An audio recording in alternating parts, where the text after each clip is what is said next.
So let's start GST introduction. GST जो है वो है गुड्स एंड सर्विसेज टैक्स। दो तरह के टैक्स होते हैं कंट्री में, एक डायरेक्ट टैक्स होता है और एक इनडायरेक्ट टैक्स होता है। डायरेक्ट टैक्स जो होता है वो हम डायरेक्टली गवर्नमेंट ट्रेजरी या गवर्नमेंट डिपार्टमेंट को खुद पे करते हैं, जैसे कि हमारा प्रॉपर्टी टैक्स हो गया, इनकम टैक्स हो गया, वेल्थ टैक्स हो गया। लेकिन जिसका बर्डन हम पास ऑन कर देते हैं किसी और इंसान पे, उसको बोलते हैं इनडायरेक्ट टैक्स। फॉर एग्जाम्पल, एक फार्मर ने वीट ग्रो की, वो वीट उसने जाके फ्लोर मिलर को बेच दी, उसने उसका आटा बनाया, उसमें वैल्यू ऐड हुई। पहले उसने सिर्फ वीट बेची 100 रुपीज की, जब वो फ्लोर में कन्वर्ट हो जाएगी उसने आगे शॉपकीपर को बेचा 150 रुपए का, कितने की वैल्यू ऐड होगी? 50 रुपीज। उस बंदे ने उसका केक बनाया, वो बन गया 450 का, कितनी वैल्यू ऐड होगी? 150 की चीज 450 की होगी, कितनी वैल्यू ऐड होगी? 300। अब हमने वो केक बना हमारा 450 का, हम कस्टमर को दे रहे हैं 500 का। जो रिटेलर है उसने फिर प्रॉफिट मार्जिन ऐड कर दिया, कितनी वैल्यू ऐड होगी? 50 रुपए, यहाँ वैल्यू ऐड और होगी। तो पहले जो हमारी कंट्री में टैक्स लगता था वो था वैल्यू एडेड टैक्स। पंजाब में स्पेशली लगता था वैट, क्या बोलते हैं उसको? Value added tax. अब वो टैक्स पे बर्डन जो है वो कस्टमर से ज्यादा पड़ता है। फॉर एग्जाम्पल, पहले 100 रुपीज की चीज हुई, उस पर टैक्स निकाल लिया, फिर वो 150 की बनी, 150 पे दोबारा टैक्स निकाल लिया, फिर वो उसमें 450 और आ गया, 300 और ऐड हो गया, उस पर और टैक्स निकाल लिया, फिर वो 500 का बेचा, उस पर और टैक्स। तो ये सारा कुछ जो हमारी चीजों पे बार बार डबल मल्टीपल टाइम्स टैक्सेस लगते थे, अब वो टैक्सेस नहीं लगते। अब इन सब टैक्सेस की जगह पे एक ही टैक्स आ गया, दैट इज जीएसटी। ठीक, अब मैं तुम्हें इसका मीनिंग समझाऊंगा एक स्टोरी के थ्रू। वो स्टोरी हम बाद में करते हैं, पहले मैं तुम्हें क्लियर कर दूं जीएसटी क्या चीज है। बेसिकली जीएसटी एक ऐसा टैक्स है जिसने बहुत सारे टैक्सेस को खत्म कर दिया। एक्साइज ड्यूटी लगती थी प्रोडक्शन के ऊपर। किस पे लगती थी? प्रोडक्शन क्या होती है? फैक्ट्री में। जैसे ही फैक्ट्री से सामान बाहर निकलता है उस पे पहले एक्साइज ड्यूटी लगती थी, लेकिन अब वो भी हट गई। सेकंड, कस्टम्स लगता है इंपोर्ट एक्सपोर्ट पे, अब उसमें भी हम क्या अप्लाई करते हैं? जीएसटी।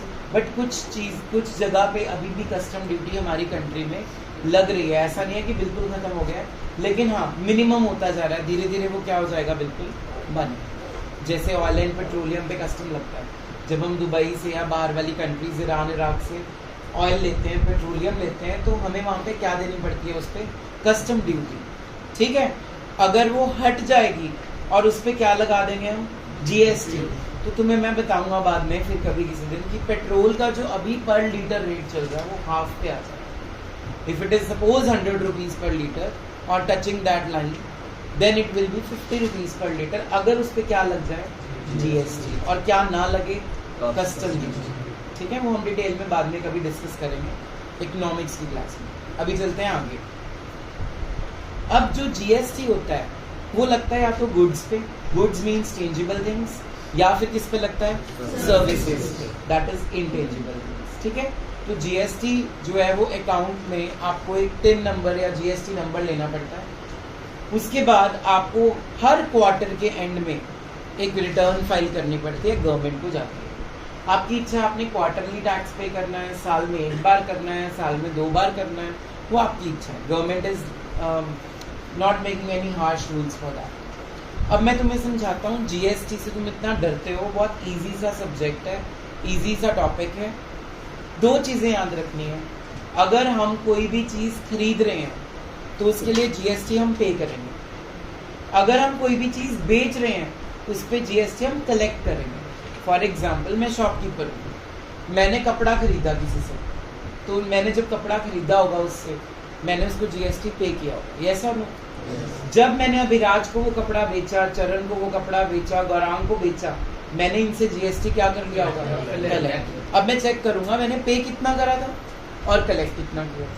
खुद सोचो, मैंने कलेक्शन अगर 10,000 की कर ली जीएसटी की और पेमेंट करी हुई है 8,000 की, तो मेरे पास एक्स्ट्रा पैसा कितना पड़ा है? ये मैं किसको पे कर दूंगा? गवर्नमेंट। और अगर उल्टा केस है, मैंने कलेक्ट किया है 5,000 और मैंने खुद पे किया हुआ है 8,000, तो मुझे अभी गवर्नमेंट को पे करने की जरूरत जब तक मैं कलेक्ट अच्छे से नहीं कर लेता। ठीक है, दिस इज द सिनेरियो। अब बहुत बच्चे कंफ्यूज होते हैं पुराने टैक्सेस में और अब वाले टैक्सेस में। तो मैं आपको एक स्टोरी सुना रहा हूँ, उस पर ध्यान से आप समझना, आपको जीएसटी अच्छा लगेगा। फिर उसके बाद सपोज करो आज चाहत का बर्थडे, ठीक है, और स्कूल गई वो, उसको उसके डैड ने चॉकलेट्स का पैकेट दे दिया कि जाके अपने स्टूडेंट्स को, अपने फ्रेंड्स को बांट देना। तो चाहत को छोड़ने के लिए जा रहे हैं उसके डैड, घर से बाहर निकले तो वहीं पे अक्षिता का घर भी साथ में है। तो अक्षिता की मम्मा भी बाहर खड़े हैं और अक्षिता और चाहत इकट्ठे स्कूल जाते हैं। ठीक है, तो अक्षिता सुबह सुबह चाहत को मिली और उसने क्या विश कर दिया उसको, हैप्पी बर्थडे। तो चाहत को शर्म आ गई, उसने एक चॉकलेट उठा के अक्षिता को दे दी, एक इसके मम्मा को दे दी, वो भी वहीं खड़े थे। चलो जी, दोनों कहाँ पहुंच गए, अब स्कूल पहुंच गए। जैसे वो स्कूल में एंटर हुए, स्कूल गेट के पास जब डैड छोड़ के जा रहे हैं, उन्होंने बोल दिया happy birthday, enjoy your day. वहां खड़ा था गेट, उसको पता लग गया इसका बर्थडे, उसने फटाक से क्या बोल दिया, हैप्पी बर्थडे। चाहत ने एक चॉकलेट उठा के गेट कीपर को भी दे दी। ठीक है, इतना समझ आ गया? आगे चलते हैं। अब कहाँ पहुंचेंगे वो लोग, क्लास के अंदर। अब क्लास में चाहत की फ्रेंड अवनीत उस दिन क्या हो गई, एब्सेंट। सबको चॉकलेट्स मिली, अक्षिता को फिर से चॉकलेट मिली क्योंकि वो भी उसकी क्लास में था। अक्षिता को टोटल चॉकलेट्स कितनी मिल चुकी हैं, और उसके घर पे कितनी, अब मम्मा तो चॉकलेट खाते नहीं, 3 टोटल हो गए। ठीक है, तो अक्षिता को तो 3 चॉकलेट्स मिल गई और अवनीत को एक भी चॉकलेट नहीं मिली। समझ आ रही है स्टोरी? आगे चलते हैं। जब क्लास में डिस्ट्रीब्यूट हो गया सब कुछ, बर्थडे खत्म हो गया, अब प्रिंसिपल मैम का फोन आया कि बहुत क्योस है, अगली बार से जिसका भी बर्थडे होगा क्लास में कोई भी चॉकलेट डिस्ट्रीब्यूट नहीं करेगा, वो चुपचाप चॉकलेट का पैकेट मुझे आके देना, मैं अपने आप स्टूडेंट्स और टीचर्स में डिवाइड कर दूंगा। ये प्रिंसिपल मैम या प्रिंसिपल सर ने बोल दिया, ये रूल बन गया। तो अब हम इसको रिलेट करते हैं अपने सब्जेक्ट के साथ। जैसे ही अपना गुड फैक्ट्री के बाहर निकलता है, उस पे पहले कौन सा टैक्स लगता था, एक्साइज ड्यूटी। तो जैसे ही चाहत अपने गेट से बाहर निकली थी, उसने अक्षिता को और अक्षिता के मम्मा को जो पेमेंट की टैक्स की in the form of chocolate, वो क्या थी, कौन सा टैक्स था वो, एक्साइज ड्यूटी। क्लियर हो गया? जब वो लोग गेट के अंदर एंटर किए, स्कूल गेट के अंदर एंटर किए, इस टैक्स को हम बोलते हैं एंट्री टैक्स। क्या बोलते हैं? Entry tax. इसको हम ऑक्ट्रॉय भी बोलते हैं। जब एक स्टेट से दूसरी स्टेट में गुड्स जाते हैं तो एक बैरियर होता है, वहां पे आपकी गुड्स की इंस्पेक्शन भी होती है, वहां पे सारा बिल भी देखते हैं आपने बिल बनवाया है कि नहीं बनवाया, फिर उसके ऊपर आपने एंट्री टैक्स देना पड़ता है। जो हमारा मोहाली में बैरियर है, that was the oldest barrier, और वो इसीलिए था, लेकिन अब वो टैक्स हट गया तो वहां से बैरियर का रोल क्या हो गया, खत्म। अब अपने इंडिया में एक फेमस बैरियर है, दैट इज लखनपुर बैरियर। वहां पे देखना, कभी भी तुम जाओगे हिमाचल वाली साइड पे तो बहुत ज्यादा ट्रक्स रुके होंगे और तुम्हें जाम मिलेगा एटलीस्ट 1 आवर इस टाइम पे या सीजन के टाइम पे। ठीक है, तो वो क्यों खड़े हुए हैं वहां पे, वो अपने बिल्स चेक करवा रहे हैं और क्या पे कर रहे हैं वहां पे, एंट्री टैक्स। तो ये एंट्री टैक्स था जो इसको मिला, गेट की। ठीक है, उसके बाद क्लासरूम में सारे बच्चों को चॉकलेट्स मिली, लेकिन एक बच्चा वहां पे क्या था, एब्सेंट, तो उसको चॉकलेट नहीं मिली। अब इसको रिलेट करते हैं टैक्सेस के साथ। बहुत सारी स्टेट्स हैं हमारी कंट्री में, कुछ स्टेट्स इतनी ज्यादा प्रिवेंटिव नहीं है, कुछ स्टेट्स में रूल्स जो है वो बहुत ही लिबरलाइज्ड है, तो उनकी टैक्स कलेक्शंस इतनी ज्यादा नहीं होती, जिसके कारण उस स्टेट की ना रेवेन्यू होता था ना डेवलपमेंट होती थी।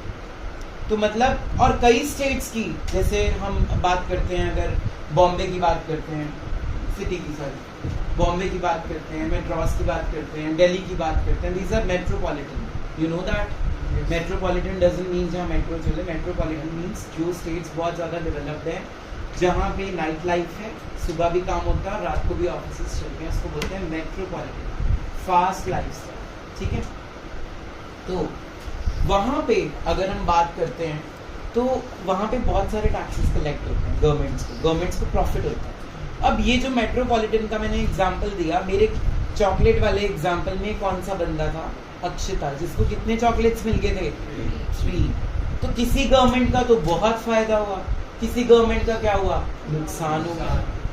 अब प्रिंसिपल ने रूल क्या बनाया कि अब से चॉकलेट कोई भी क्लास में डिस्ट्रीब्यूट, मतलब यहाँ पे प्रिंसिपल है हमारी गवर्नमेंट, सेंट्रल गवर्नमेंट, वो ये कहती है अब से कोई भी गवर्नमेंट टैक्स कलेक्ट नहीं करेगी, सारा टैक्स मेरे पास आएगा, मैं हर गवर्नमेंट को इक्वल अमाउंट क्या कर दूंगा?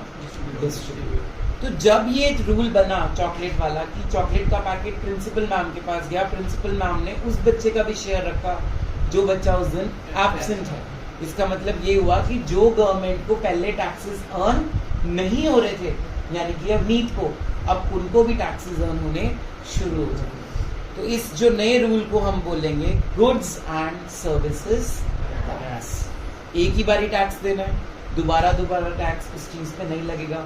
तो पहली चीजें महंगी होने की बजाय क्या हो जाएंगी? थोड़ी सी सस्ती। अब कईयों के माइंड में एक क्वेश्चन आएगा, जीएसटी का रेट तो ज्यादा है, तो वो चीजें तो उल्टा और महंगी हो गई हैं। जब भी कंट्री में कोई नई चीज आती है, पहले जीडीपी उससे डाउन ही जाता है। चाहे तुम डीमोनेटाइजेशन का एग्जांपल देख लो, चाहे तुम जीएसटी का देख लो, कोई भी एग्जांपल देख लो। बट आज से 5-7 साल बाद जब जीएसटी सबको लगाना आ जाएगा, कलेक्शन ज्यादा हो जाएंगी, तब ऑब्वियसली हमारी कंट्री का जीडीपी क्या हो जाएगा? हाई। समझ आया? तो अभी तो उसकी बिगनिंग स्टेज है। तुम कभी भी ये एक्सपेक्ट मत करो कि गवर्नमेंट ने आज रूल बनाया कल को प्रॉफिट हो जाएंगे। It will take time. इतना पुराना टैक्स रिजाइन को खत्म करना है, हमने एक्साइज ड्यूटी खत्म करनी है, एंट्री टैक्स खत्म करना है, वैट खत्म किया, अब उन सब की जगह पे क्या आ रहा है? जीएसटी। तो धीरे धीरे होगा, तो सीधा एक ही दिन में उनको डेवलपमेंट नहीं मिलेगी। इसके भी कुछ लूप होल्स होंगे, जो लूप होल्स को हम आगे अमेंड करके चेंज करें। जो जीएसटी की अभी लिमिटेशंस बन रही हैं, जो लोग नहीं पे करते टाइम पे, वो फंसेंगे, क्योंकि गवर्नमेंट टाइम टू टाइम अपने रूल्स को क्या करती है? चेंज करती है। उस चेंज को बोलते हैं अमेंडमेंट। क्या बोलते हैं? अमेंडमेंट। ठीक है, तो this is the basic introduction of goods and services tax. अब दो तरह की सेल्स होती हैं, पहली इंटर स्टेट सेल्स, दूसरी इंट्रा स्टेट सेल्स। जैसे inter school competition, inter school competition मतलब लॉरेंस वेट ज्ञान ज्योति वर्सेस ज्ञान ज्योति। तो लॉरेंस में और ज्ञान ज्योति में मैच हो रहा है, ये हो गया इंटर स्कूल कंपटीशन। ऐसे ही Chetan is residing in Rajasthan and Manik is in Mohali. तो जब मानिक ने गुड्स अपने मोहाली से कहाँ भेजे? राजस्थान। दोनों अलग स्टेट्स हुई, इसको बोलेंगे इंटर स्टेट सेल्स। लॉरेंस और ज्ञान ज्योति अलग अलग है ना स्कूल्स, तो ये इंटर स्कूल कंपटीशन था। ऐसे ही जब एक बंदा पंजाब में बैठा है, दूसरा बंदा राजस्थान में बैठा, ये कौन सी सेल होगी? Inter state sale. बेटा आप गलत नहीं बोलो, it is inter state sales. Clear? अब what is intra? Intra means with in this state. For example, Gyan Jyoti is having a match with its own students between two teams. Let it be two houses, house X, house Y. तो जब X Y के साथ compete कर रहा है, school तो एक ही है ना, उसी में एक लूजर निकलेगी टीम, उसी में एक विनर निकलेगी टीम। ये बोलेंगे इंट्रा स्कूल कॉम्पिटिशन। क्या बोलेंगे? Intra school. अब जैसे मैंने एग्जाम्पल लिखवाया, Jisnoor suppose is in Mohali and Gaurang is in Amritsar. Mohali and Amritsar both comes under what? Punjab. तो ये कौन सी सेल हुई?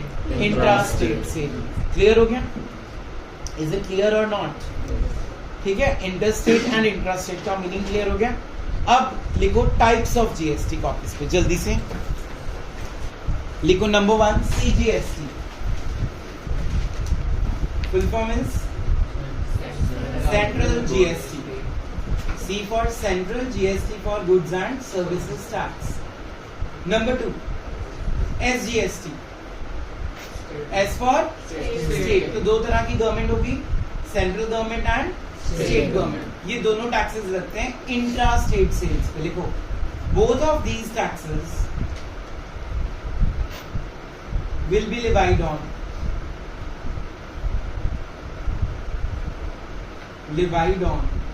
intra-state sales,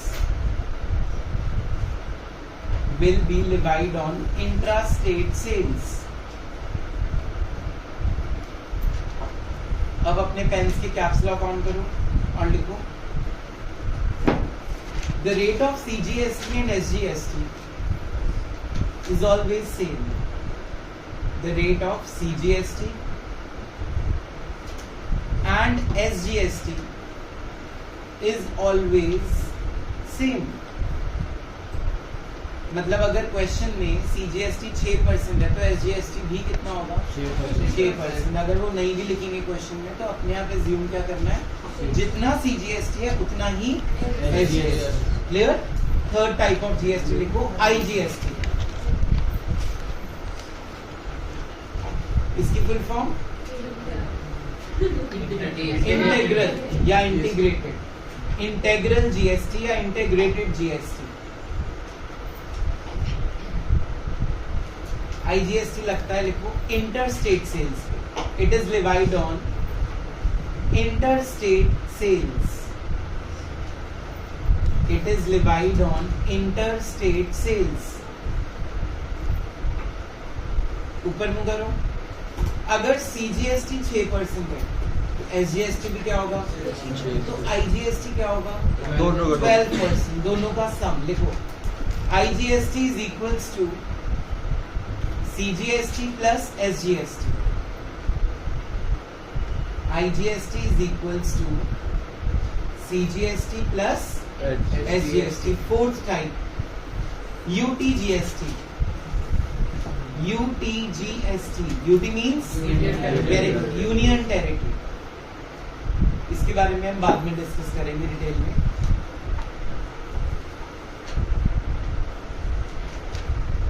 अब लिखो नेक्स्ट टॉपिक ऑफिस में journal entries related to GST. Journal entries related to GST.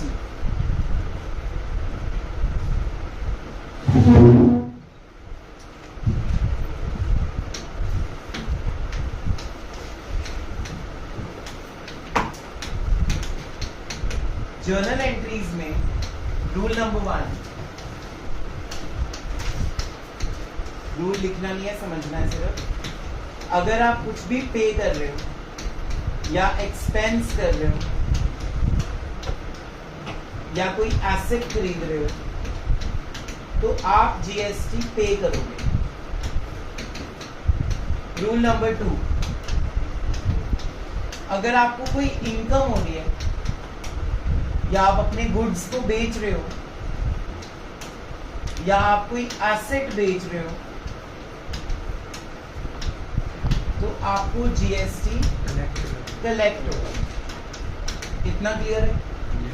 जब भी हमने GST पे करना है, जब भी हमने GST को पे करना है हमने वर्ड यूज करना है इनपुट. जब भी हमने GST को कलेक्ट करना है हमने वर्ड क्या यूज करना है out. Clear. I'll give you time to write down. तो जब इतना क्लियर. अभी रात इज इट इम्पोर्टेंट टू सी कौन लिख रहा था. अब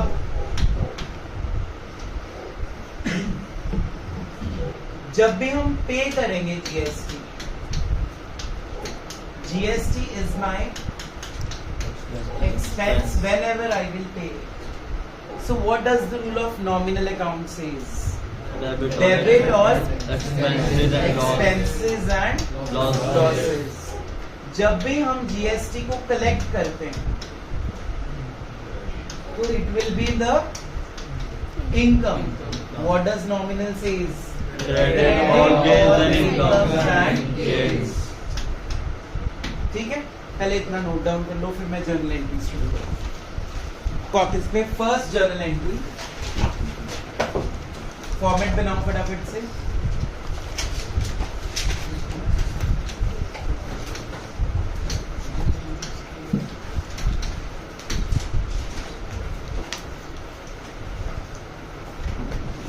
Use your scale and pencil formats. No. Journals का फॉर्मेट बनाना है, जल्दी करो. First transaction is goods purchase.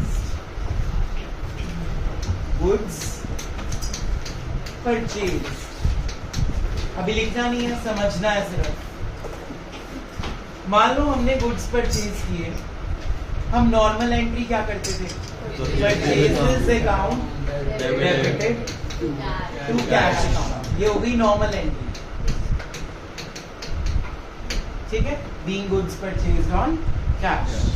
अब विद जीएसटी क्या होगी? जब आपने गुड्स खरीदे होंगे तो आपने उस पे क्या पे किया होगा? जीएसटी। और जब आपने पे किया है तो आप वर्ड क्या यूज करोगे? इनपुट। और जब आपने जीएसटी पे किया है वो आपका खर्चा है।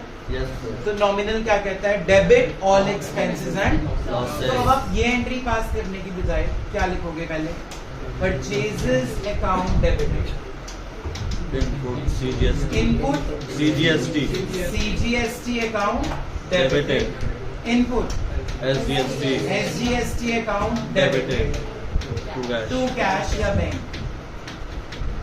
मान लो आपने 1 लाख के गुड्स खरीदे और 9% जीएसटी है। अगर सीजीएसटी 9 है तो एसजीएसटी भी 9, तो 1 लाख का 9%, 9,000। आगे समझ इतना क्लियर है? तो टोटल पेमेंट कितनी कर दी आपने? 1,18,000। क्लियर हो गया सबको?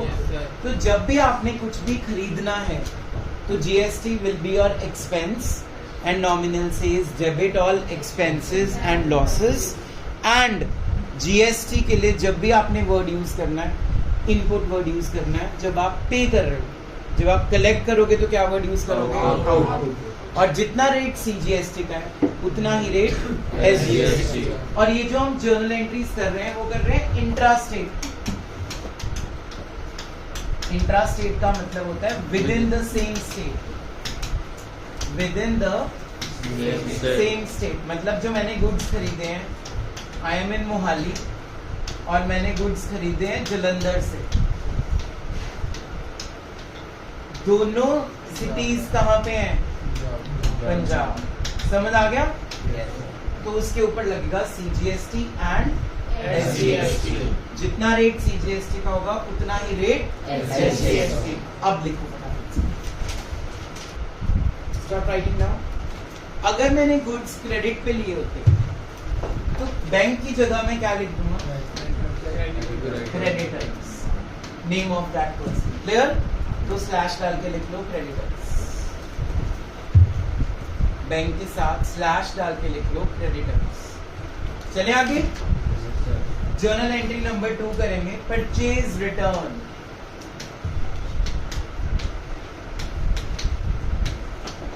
अभी लिखना नहीं, पहले समझो कंसेप्ट को।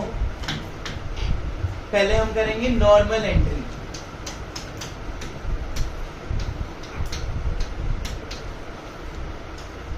जब हमने गुड्स खरीदे होंगे नॉर्मल में तो हमने एंट्री की होगी परचेजेस टू क्रेडिटर्स। जब हमने रिटर्न कर दिए गुड्स तो मैंने तुम्हें सिखाया था एंट्री को क्या कर दो? रिवर्स। क्या एंट्री बन गई? Creditors to purchase return. यही करा जर्नल्स में। अब आ जाओ विद जीएसटी क्या एंट्री बनी। देखो विद जीएसटी गुड्स परचेज की एंट्री बनी थी purchases account debited, input CGST, input SGST to creditors. अब भी क्या करना है? इस एंट्री को रिवर्स। तो रिवर्स एंट्री क्या बनेगी? देखो creditors account debited to purchases के साथ वर्ड क्या लगाना है? Return to input CGST to input SGST. हमने इनपुट ही वर्ड यूज करना है क्योंकि हम रिटर्न कर रहे हैं, बेच नहीं रहे। We are not selling the goods. तो बिल्कुल रूल क्या हो जाएगा इसका? Opposite. That is the reverse end. ऐसे ही नोट करना नॉर्मल एंड विद जीएसटी। जल्दी के गुड्स खरीदे थे, 9,000 यहाँ था और 9,000 यहाँ था, टोटल था 1,18,000। तूने आधे गुड्स वापस कर दिए। तो जो परचेज रिटर्न है उसमें आधा चला जाएगा परचेजेस का, कितना हो गया? तो ये 9000 का भी आधा कर दे, कितना हो गया? ये भी कितना हो जाएगा? इन दोनों को ऐड कर दे, इसमें चला जाएगा वो क्रेडिटर्स, बिल्कुल रिवर्स कर देना और rate of tax will not change. Entry number 3, goods sold, goods sold.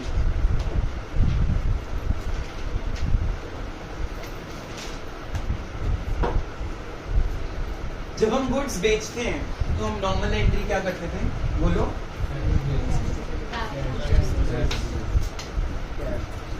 Cash account debited to sales account, और अगर उधार पे बेचा है तो debtors account debited to sales account. ठीक है, इतना क्लियर?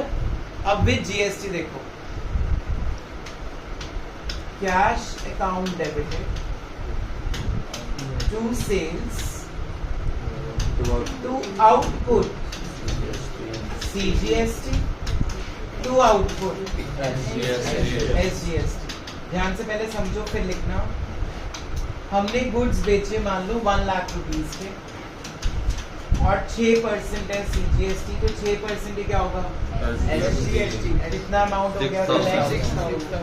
Total amount 1,12,000। अगर ये उधार पे है तो हम यहाँ पे क्या लिखते हैं? कैश की जगह पे डेट। क्लियर? अब मैंने वर्ड क्या यूज किया? आउटपुट, क्योंकि मैंने कलेक्ट किया होगा टैक्स। जब मैं गुड्स बेचूंगा मुझे टैक्स मिलेगा। हम लोग केक लेने जा रहे हैं सपोज, तो जो शॉपकीपर केक बेच रहा है वो आपसे जीएसटी चार्ज कर रहा है ना, उसके लिए इनकम होगी। तो नॉमिनल क्या कहता है? Credit all incomes and gains. Clear? Abhiraj आपका ध्यान बोर्ड पे नहीं था। Stand up. सेल रिटर्न की नॉर्मल एंट्री क्या करवाई थी मैंने? इस साइड बोलना। सेल एंट्री की नहीं, सेल रिटर्न की नॉर्मल एंट्री। नॉर्मल रिटर्न बोलो। Sale return to cash. शाबाश। नहीं सर, सेल रिटर्न की कौन सा ऐसा सप्लायर है जो कैश वापस करता है? सर सेल रिटर्न हम रिटर्न्स वही करते हैं जहाँ पे उधार में लेके आते हैं। मिला? इसको रिवर्स करना नहीं आया इस बंदे को। Sale return to debtors. अब विद जीएसटी रिटर्न करो। रिवर्स एंट्री क्या बनी? बोलो। Sale return output CGST output CGST CGST output SGST to debtors. मान लो 40,000 का सामान वापस आया तो सेल रिटर्न में कितना लिख देंगे? इस पे 6% 2400 टोटल ऐड करके कहाँ डाल देना? Debtors. Clear? Yes sir. Note down जल्दी, दोनों कंपैरिजंस लिखना। खड़ा रहे।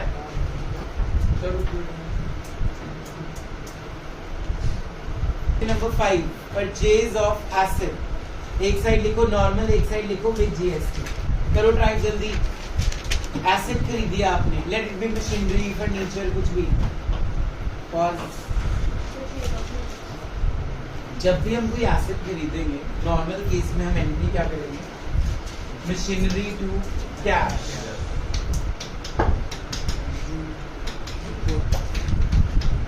सपोज किया मैंने मशीनरी खरीदी है, अब इसके ऊपर मुझे क्या देना पड़ेगा? जीएसटी। तो जब भी हम जीएसटी पे करेंगे कौन सा वर्ड यूज करेंगे? इनपुट। तो हमारी एंट्री में एक्सपेंस की तरह वो डेबिट हो जाएगा। Machinery account debited, input CGST, input SGST to cash. हम इंट्रा करते हैं। मान लो मशीनरी 2 लाख की और CGST 9% है, टोटल बन गया 2,36,000। क्लियर? होगी 5 एंट्रीज आज की। देखो। Yes sir, that's all for